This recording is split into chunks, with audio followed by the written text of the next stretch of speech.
1장 1절로 2절, 골로새서 1장 1절서부터 2절 우리 합독할까요? 제 성경으로 324페이지 골로새서 1장 1절. 사람이 적은데 찬양이 더 힘이 있는 것 같아요. 오전하고 이렇게 오후하고 이렇게 오전은 좀 경건해서 그런가 이렇게. 근데 오후는 더 활력이 있고 더 힘이 있는 것 같아서 좋으네요. 우리 합독할게요. 1, 2절 시작. 하나님의 뜻으로 말미암아 그리스도 예수의 사도된 바울과 형제 디모데는 골로새에 있는 성도들 곧 그리스도 안에서 신실한 형제들에게 편지하노니 우리 아버지 하나님으로부터 은혜와 평강이 너에게 있을지어다. 아멘. 이 골로새 교회는요, 에바브라가 세운 교회라고 얘기를 해요. 보통 우리 사도 바울이 3초 전도 여행을 할 때 에베소에 가서 이제 전도 여행을 하잖아요. 근데 그때 에바브라가 에베소에서 두란노에서 사도 바울이 성경을 가르쳤을 때 그 두란노 서원에서 복음을 받아들이고 자기 고향으로 돌아가서 교회를 세웠다라고 얘기해요. 왜 이 성경이 제게는 마음에 와닿느냐면 지금까지 우리가 이렇게 성경들을 쭉 보면 다른 성경들은 대부분 예수님의 직계 제자였던 제자들이 직접 교회를 세우잖아요. 그러다 보니까 어떤 식이 되어지냐면 여러분들 직접 예수님을 만났다라고 생각해 보세요. 그러면 아무래도 내가 직접 예수님을 만났고 봤고 그러니까 힘이 더 있을 거 아니에요. 그런데 이 골로새 교회는 일단 제자들을 거쳐서 그 제자들의 제자가 세운 교회거든요. 그러니까 그 얘기는 뭐냐면 이 교회는 예수님을 직접 봤던 제자들에 의해서 골로새 교회가 세워진 것이 아니고 지금 오늘날과 같이 우리는 예수님을 눈으로 보지 못했잖아요. 오늘은 그냥 말씀으로만 예수님에 대해서 증거받았잖아요. 그래서 교회를 세웠던 교회가 이 골로새 교회거든요. 그러니까 마치 이 골로새 교회가 든든하게 서겼던 것처럼 우리도 눈으로 직접 주님을 보지 못했지만 들은 말씀을 가지고 에바브라가 세운 것처럼 우리도 교회를 세워나갈 수 있지 않을까라는 생각에서 이 말씀을 선택해서 우리가 하나하나 묵상해 가면서 나가고자 해요. 1절에 보시면 하나님의 뜻으로 말미암아라고 얘기하고 있어요. 우리가 신앙생활을 할 때 가장 중요한 것은 뭐냐면 내가 누구로부터 부름을 받았냐라고 하는 것은 되게 중요한 거예요. 여러분들 제가 신앙생활을 하면서 느끼는 게 뭐냐면 많은 사람들이 주님 앞에 헌신을 냈다가 포기하는 경우를 되게 많이 봐요. 예를 들어서 우리 조금 전에 인중이하고 재원이 또 연수 우리 태연이가 이렇게 찬양을 했잖아요. 그런데 분명히 내가 기타를 칠 줄 알고 내가 누구보다 노래를 조금 더 잘하고 내가 누구보다 악기를 다룰 수 있기 때문에 이 찬양단에 섰다라고 생각한다면 어떤 현상이 발생하냐면 나보다 드럼을 잘 치는 사람이 오면 내가 드럼을 내려놓을 수밖에 없죠. 나보다 기타를 잘 치는 사람이 오면 내가 그 사람한테 리더 자리를 줄 수 있죠. 나보다 훨씬 더 노래를 잘하는 사람이 오면 내가 싱어로서 봉사하는 게 아니라 나는 쟤보다 못하니까 네가 해라고 이렇게 얘기를 한단 말이에요. 근데 그것은 무척 잘못된 거예요. 왜냐하면 여러분들 교회에서 하는 모든 직분들 하나하나는 그것이 마치 목사님이 세운 것 같지만 목사님이 세운 게 아니라 누가 세웠느냐면 이 직분은 우리 하나님께로부터 세워졌다라고 하는 것을 분명히 고백하셔야 돼요. 아마 예배를 드릴 때 예배 봉사 중에서 잠깐 우리 교회 이 폭이 넓지 않기 때문에 아주 잠깐 사용받는 게 뭐냐면 헌금위원일 거라고요. 근데 여러분도 헌금위원을 제가 한 달에 한 번씩 이렇게 이름을 넣잖아요. 근데 사실 그 헌금위원을 여러분들이 사람이 없기 때문에 내가 한다라고 생각하면 정말로 그걸 준비하지 못할 거예요. 그런데 제가 다음 달 광고를 이미 냈잖아요. 한 달간 누가 봉사해. 그러면 여러분들 생각 자체를 잘 하셔야 되는 게 뭐냐면 내가 누구로부터 부름을 받았느냐는 거예요. 사람이 없기 때문에 부름을 받은 게 아니라 하나님이 많은 사람들 중에서 나를 어여삐 보셨다는 거예요. 나를 예쁘게 보셨다는 거예요. 그러면 내가 그 몇 초, 10초도 안 되는 그 짧은 시간에 잠깐 앞에 나왔다가 들어가는 거지만 그것을 위해서 몸가짐을 할 필요가 있다고요. 제가 우리 교회에서 이렇게 보면 사실 이제 이런 기회가 됐기 때문에 말씀을 드리는데 우리 기도위원들을 이렇게 보면 어떨 때는 어떤 복장이나 이런 것들이 준비되지 않은 상태가 있는 것 같아요. 뭐 그것이 뭐 하나님 앞에 우리가 중심을 보이고 기리기 때문에 상관은 없다고 생각할 수 있어요. 그러나 한 번쯤 생각해야 되는 게 뭐냐면 조금 하나님 앞에 설 때 우리가 두려움과 떨림으로 섰으면 좋겠다는 생각을 되게 많이 해요. 제게 있어서 이 강단이 되게 익숙한 자리일 수 있잖아요. 그러면 여러분도 생각해요. 목사인 제가 이 강단에 설 때 그냥 아무렇게나 선다라고 생각하면 여러분들 마음이 어떠시겠어요? 이게 무슨 얘기냐면 보세요.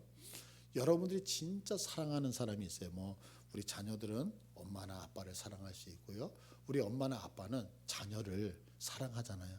그런데 누군가가 내가 그렇게 사랑하는 사람을 무시한다고 생각하면 여러분들 기분이 어떠실 것 같아요? 제가 제 아이를 되게 사랑하는데 누군가 제 아이에게 대해서 함부로 한다고 생각할 때 제 마음이 어떨 것 같으세요? 기분 나쁘지 않겠어요? 내가 우리 엄마를 너무너무 사랑하는데 누군가가 우리 엄마를 향해서 함부로 하고 막대한다 그러면 기분이 어떠실 것 같아요? 근데 목사인 제 입장에서는 우리 성도들이 하나님 앞에서만큼은 예의를 좀 잘 갖췄으면 좋겠다라고 하는 마음이 있거든요. 왜냐하면 내가 하나님을 사랑하고 사랑할수록 무슨 생각이 드냐면 우리 하나님의 이름이 무시당하는 것이 기분이 되게 상하는 거예요. 그런데 그 중에서 우리 성도들에게 여러분이 꼭 바라고 싶은 건 뭐냐면 내가 기도 순서를 맡았다, 내가 찬양 순서를 맡았다라고 할 때 그 맡은 것들은 하나님이 부르셔서 줬다라고 하는 분명한 여러분 정체성이 있었으면 아이덴티티가 있었으면 좋겠단 말이에요. 그러니까 이것은 내가 하고 싶어서 하고 안 하고 싶어서 하는 게 아니라 예를 들어서 우리가 광고를 내잖아요. 예를 들어서 기도 누구누구 합니다. 그러면 여러분들 절대로 제가 예전에 전도사로 처음 부임해서 갔을 때 목사님이 저한테 해주셨던 말씀이 있어요. 그게 뭐냐면 김전도사 전도사하는 이 1년 동안은 아프지도 마. 전도사하는 1년 동안은 절대로 죽어서도 안 돼. 아니 사람의 목숨이 어떻게 내가 죽기 싫다고 해서 뭐 안 죽고 죽고 싶다 그래서 죽나요? 그때 그 목사님의 의도는 뭐냐면 그만큼 내게 맡겨준 아이들을 위해서 하나님 앞에 기도하면서 그 책임에 대해서 최선을 다하라고 말씀을 하시더라고요. 원하는 건 뭐냐면 사도 바울이 지금 이 골로새 교회를 통하여서 이야기하고 싶으면서 첫 인사로 뭐냐면 나는 하나님의 뜻으로 부름받았다라고 하는 분명한 자기의 아이덴티티가 있단 말이에요. 여러분들이 지금 하나님의 뜻에 의하여서 우리 교회 함께하는 교회에 오셔서 함께하고 있다는 거 믿으세요? 우리 하나님의 뜻에 의하여 여러분이 찬양단이 되어졌고 하나님의 뜻에 의하여 함께하는 교회 집사님들이 되어졌고 하나님의 뜻에 의하여 내가 봉사자가 되어졌던 거 믿으세요? 그러면 그것은 교회가 크다 작다 값이 있다 없다가 아니라 이건 하나님께서 모든 당신의 핏값으로 세우신 교회를 세우시기 위하여 불러주셨다는 것은 영광된 자리죠. 여러분들이 이런 마음을 가지고 최선을 다하실 때 하나님의 평가는 놀라울 것 같아요. 참 위로가 되는 게 말씀이 뭐냐면 달란트 비율은 너무 잘 알잖아요. 1달란트, 2달란트, 5달란트. 그런데 하나님이 뭐라 그래요? 2달란트를 가지고 배로 남긴 자나 5달란트를 가지고 배로 남긴 자가 충성된 종이라고 하나님이 평가하신다는 거예요. 충성된 종이다라고 하는 거. 그러니까 여러분들 우리는 하나님 앞에서 살아가는 거 분명하잖아요. 그러면 그것이 크다 작다 그것이 중요한 게 아니라 내가 누구의 부름으로 살아가느냐. 어젠가요, 그저께인가 제가 진천을 다녀왔어요. 진천을 다녀왔는데 그 진천 이렇게 국도를 가다 보니까 현수막이 하나가 붙어 있더라고요. 현수막이 하나가 붙어 있는데 뭐 몇 대 교장 선생님 누구 취임을 환영합니다 하면서 이렇게 플랜카드가 딱 걸려져 있는 거예요. 그래서 학교 교장 선생님이 들어오면 되게 축하하잖아요. 그런데 진천은 시골이에요. 그러다 보니까 이렇게 쳐다보니까 그 2층짜리 건물이 하나 딱 있더라고요.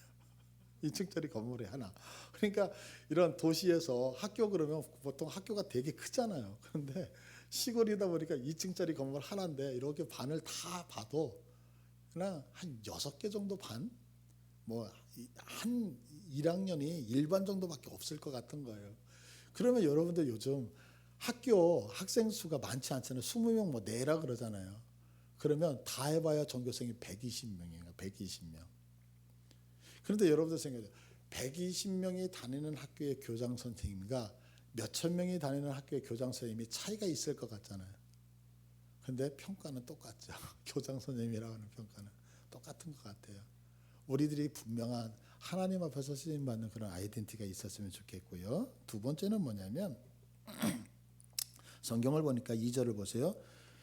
골로새에 있는 성도들 이렇게 얘기하면서 성도들이라고 하는 단어를 쓰고 있어요. 근데 우리는 누구누구 성도님이라고 하는 단어를 참 우리는 조금 자랑스럽게 여기지 못하는 것 같아요. 이 성도라고 하는 단어는 하고스라고 하는 단어에서 유래를 해요.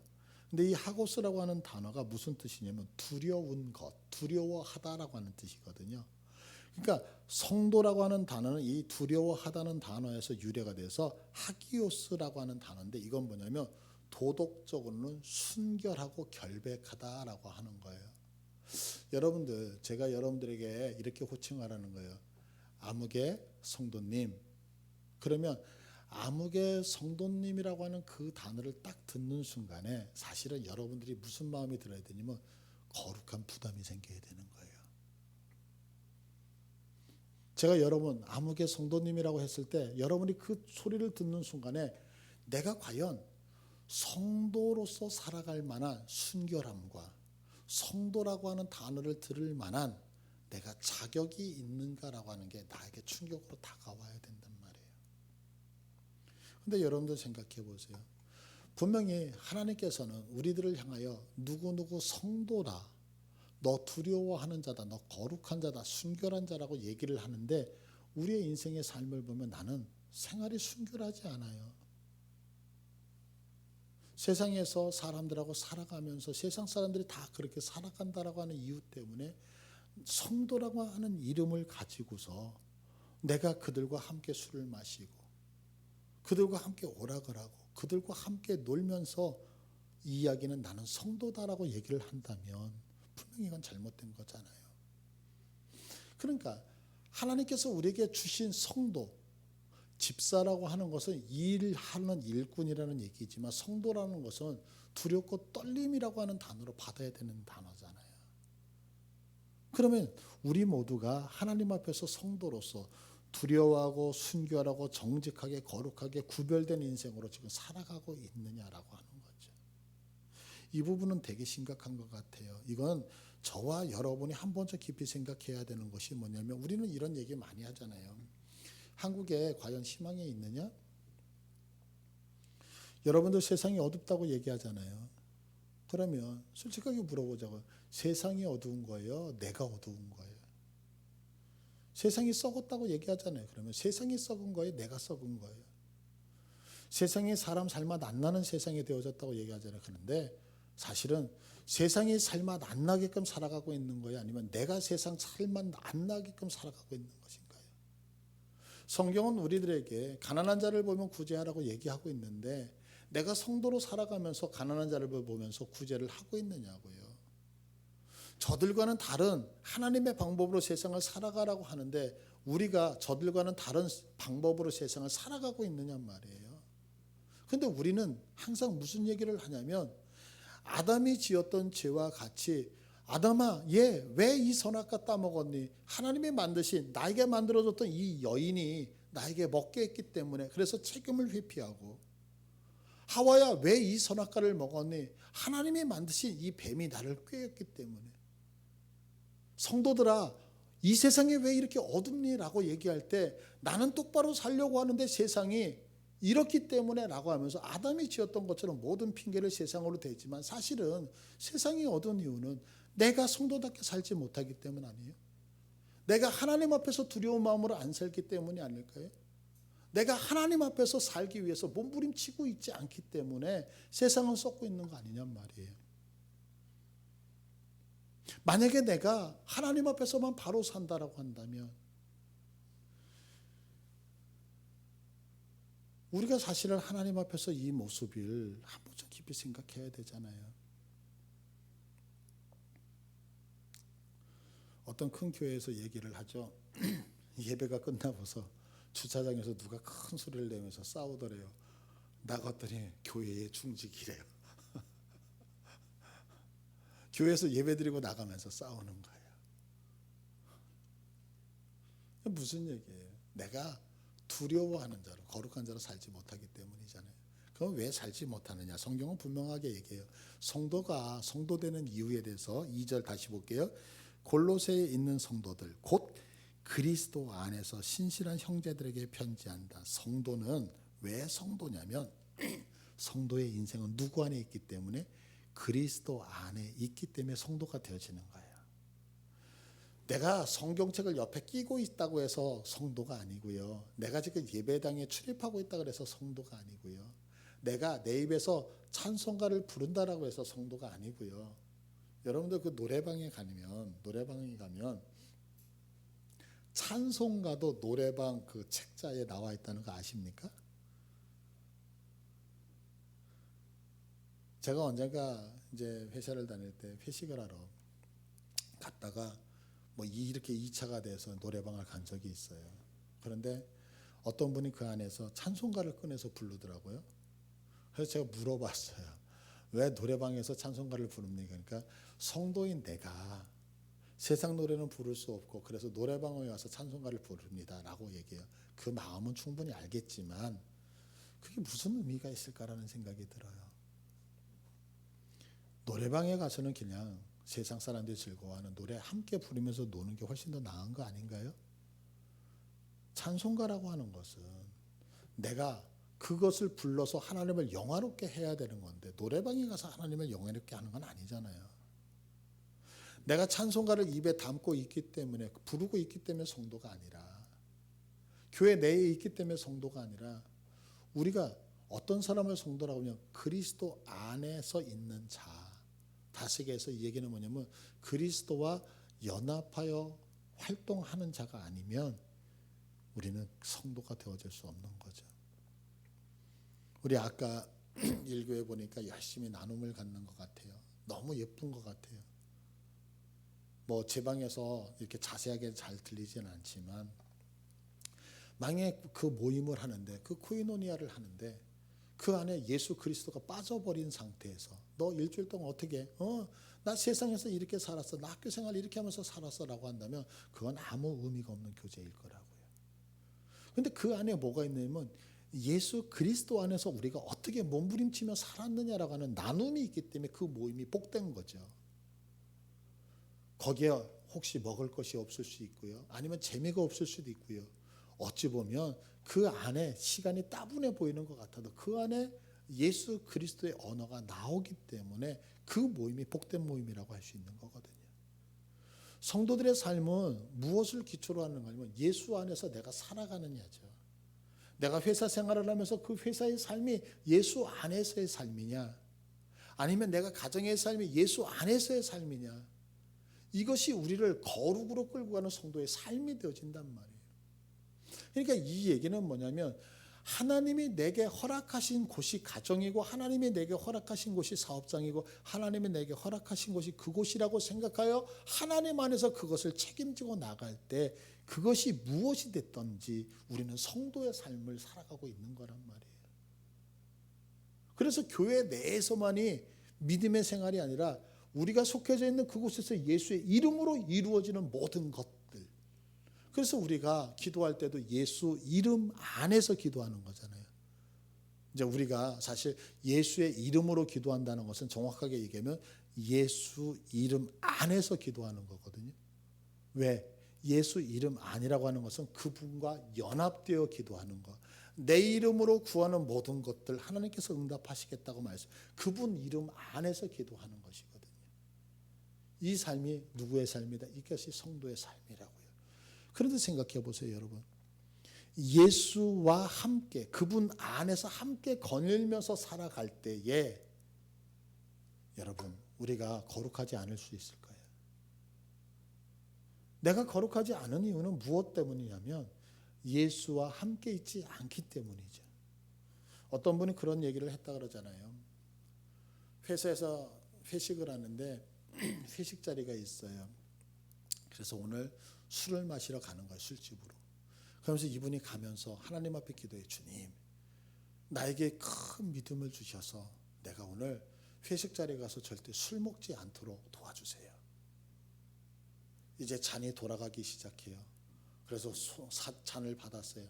잔에 술을 따르는 거예요. 그런데 주님 앞에 기도하는 거예요. 주님, 저 사람이 믿음이 없어서 나한테 술잔을 따르고 있습니다.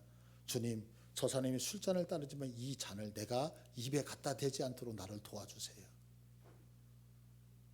이제 자기의 술잔을 입으로 갖고 가요. 그러면서 또 기도하는 거예요. 주님, 내가 어쩔 수 없어서 지금 이 술잔을 내 입으로 갖고 가는데 한 이 술이 역겨워서 내가 삼키지 못하고 전부 다 뱉어낼 수 있도록 나에게 하나님 역사해 달라고.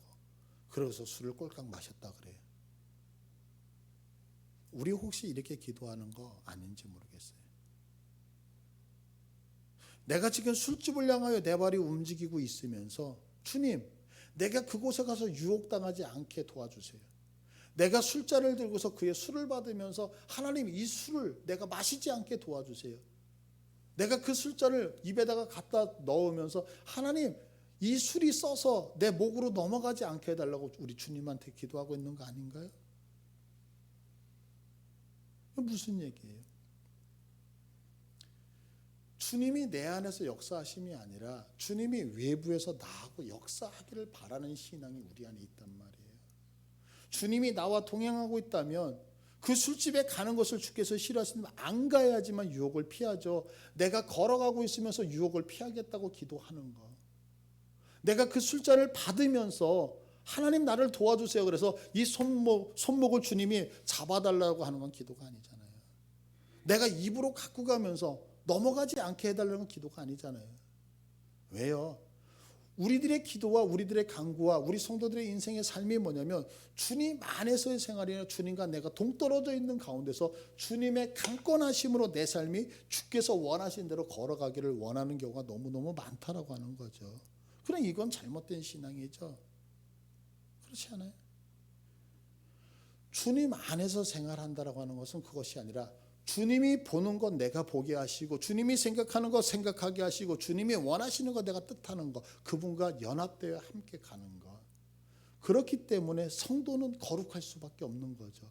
거룩하기 때문에 성도가 아니라 내가 성도이기 때문에 주님과 동행하고 있기 때문에 그 삶을 밀어낼 수 있다라고 성경 기록하고 있는 거란 말이에요. 원하고 원하는 것은 주님 안에서의 이 연합이 우리 모두에게 그래서 우리의 거룩을 유지할 수 있는 복됨이 있기를 소원합니다. 그런데 계속해서 그 안에 있는 우리 아버지 하나님으로부터 은혜와 평강이 너에게 있기를 원한다라고 얘기해요. 우리는요 하나님을 생각할 때 좀 하나님에 대해서 오해를 많이 하는 것 같아요. 그게 뭐냐면 우리는 무료로 받는 공짜로 받는 거에 대해서는 값어치를 너무 평가절하를 하는 것 같아요. 근데 사실은 우리가 공짜로 받는 것은 감당해낼 수 없기 때문에 공짜로 받는 것이 상당히 많이 있죠. 여기서 은혜와 평강이 너에게 있기를 원한다 할 때 여기서 은혜라고 하는 얘기는 뭐냐면 만족스럽다라고 하는 얘기거든요. 선물이라는 얘기거든요. 근데 여러분들 생각해 보세요. 은혜는 내가 공짜로 받아요. 그러나 주시는 분, 주는 하나님 쪽에서는 이것이 공짜가 아니잖아요. 주님은 우리에게 이 은혜를 주시기 위해서 당신의 생명을 바치셨잖아요. 우리 자녀들이 가끔가다 실수하는 게 하나가 있죠. 그게 뭐냐면 엄마가 나한테 못하는 경우가 되게 많잖아요. 그래서 자꾸 엄마한테 따지죠. 근데 여러분들 그거 아세요? 엄마가 나한테 잘한다 못한다를 떠나서 이미 엄마는 당신의 생명을 걸고 나를 출산했다는 사실. 어머니가 나에게 먹여주는 것 같고 입혀주는 게 다 무료인 것 같지만 그것은 무료가 아니라 이미 생명을 들어간 값어치가 있었기 때문에 나에게 무료로 공급되는 거죠. 그런데 자녀들은 어떻게 생각해요? 내가 다 스스로 혼자 잘한 것 같고 혼자 큰 것 같고 값 없이 그냥 준 것 같지만 은혜는 그렇지 않잖아요. 우리가 하나님으로부터 구원을 받았다라고 하는 것, 하나님의 은총을 받았다라고 하는 것은 이미 그분의 생명이 보증되어졌기 때문에 은혜를 받은 거죠. 그러니까 우리가 은혜라는 단어를 쓸 때는 너무 쉽게 쓸 수 있는 단어가 아니죠. 은혜라는 단어가 나오면 사실은 은혜라는 그 단어 속에는 먼저 그분의 피값이 생각나야 되고 은혜라는 단어를 쓰기 위해서 그분의 생명이 기억나야 되고 은혜라는 단어를 쓰기 위해서는 그분의 한량없는 그 사랑이 내게 먼저 느껴져야 되는데 우리는 은혜라는 단어를 쓰면서 그런 것들이 전혀 없는 거예요. 그런데 성경은 이야기하고 있어요. 은혜가 왜 값진 것이냐면 그 안에는 예수 그리스도의 생명이 있었기 때문에 값지다라고요. 그런데 그 값진 은혜가 우리에게 주어질 때 성경은 평강이 너에게 임한다는 거예요. 평강이. 근데 여기서 이 평강이라고 하는 단어는 무엇하냐면 결합하다라고 하는 단어예요. 결합하다. 그러니까 하나님의 은혜가 내게 하나님의 만족이 내게 채워질 때 내가 그분과 결합되어지는 거죠. 여러분들 세상에서 가장 행복한 게 뭐냐면요. 평강인 것 같아요. 아까 제가 이런 말씀을 드렸잖아요. 하나님이 좋은 건 바로 그것 때문인 것 같아요. 환경과 조건은 언제나 우리 사람들 다 힘들게 하는 것 같아요. 그게 물질이 많은 사람은 많은 대로 없는 사람은 없는 대로 또 건강한 사람은 건강한 대로 건강하지 않은 사람은 건강하지 않은 대로 다 그런 것 같아요. 우리가 생각할 때 돈만 많으면 될 것 같지만 며칠 전에 뭐 현대그룹인가요? 그 젊은이가 그 현대그룹에서 뛰어내려 가지고 자살했던 사건이 있었잖아요. 근데 뉴스에 그렇게 나오더라고요. 연봉도 많이 주고 남들이 다 원하는 그런 곳에 갔는데 투신했다고 그러면서 여러 가지로 돈이 많다고 해서 행복한 건 아니잖아요. 그런데 하나님이 주시는 은혜 그 안에서 누리는 평강이라고 하는 것은 너무너무 중요한 것 같아요. 그런데 여기서 잘 보세요. 은혜와 평강이 너에게 있을 것인데 평강과 은혜가 너에게 있는 것이 아니라 은혜와 평강이라는 얘기예요. 은혜와 주님의 핏값으로 세워진 그것이 감격과 감사가 우리에게 임할 때 우리는 행복할 수 있다라고 하는 거죠. 그러니까 우리가 누리는 여러분들이 인생을 살아가면서 만족하십니까? 그럼 그 만족은 어느 날 갑자기 내가 잘났기 때문에 주어지는 것이 아니라 하나님이 우리를 향하여 당신의 어여쁘신 그 사랑을 베푸셔서 베푸신 은혜가 있기 때문에 우리가 평안을 누릴 수 있다라고 하는 것. 그래서 사도 바울은 우리들에게 항상 인사를 할 때 너희에게 하나님의 생명 바친 은혜가 있음을 통하여 너에게 평강이 있을지어다라고 항상 축복해 주거든요. 저도 이 시간에 여러분들을 향해서 이 축복을 하고 싶어요. 우리 주님이 여러분을 너무너무 사랑하시는 거 믿으시죠? 그분의 그 은혜가 여러분에게 임함을 통하여서 여러분들이 살아가는 모든 인생에 참된 평강과 만족이 있으시기를 축복합니다. 오늘 주님이 우리에게 주시는 골로새 교회를 주시는 첫 번째 메시지, 이 메시지를 통해서 우리가 오늘 일주일을 또 힘있게 살아갈 때 하나님의 은혜로 말미암아 평강을 누리시는 은혜와 복들이 있기를 간절히 축복합니다. 기도할게요. 고맙습니다. 하나님.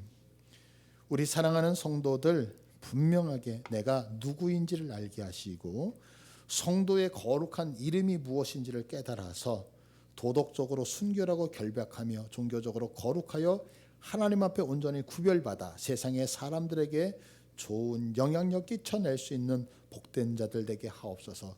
그러기 위해서는 예수 안에서 연합해야 되는 것을 우리가 깨닫습니다. 주님, 날마다 주님 안으로 들어가는 인생 되게 하시고 주님과 연합하여 동행하는 저희들 되게 하심을 통하여서 나를 핏값으로 세우시고 나를 그 핏값으로 이 땅에 보내시며 주께서 흘리신 그 보혈로 은혜를 허락하신 은혜 안에 참된 평강이 우리 안에 인생에서 펼쳐지기를 소원합니다. 어떤 환경 조건 속에서도 주님이 주시는 은혜 안에서 평화를 누리게 하시고 기뻐할 수 있는 복됨 있게 하여 주시옵소서. 예수님의 이름으로 간절히 기도드립니다. 아멘. 하늘에 계신 우리 아버지여, 이름이 거룩히 여김을 받으시오며 나라의 임없으며 뜻이 하늘에서 이룬 것 같이 땅에서도 이루어지이다. 오늘날 우리에게 일용할 양식을 주시옵고 우리가 우리에게 죄 지은 자를 사하여 준 것 같이 우리의 죄를 사하여 주옵시고 우리를 시험에 들게 하지 마옵시고 다만 악에서 구하옵소서. 대개 나라와 권세와 영광이 아버지께 영원히 있사옵나이다. 아멘.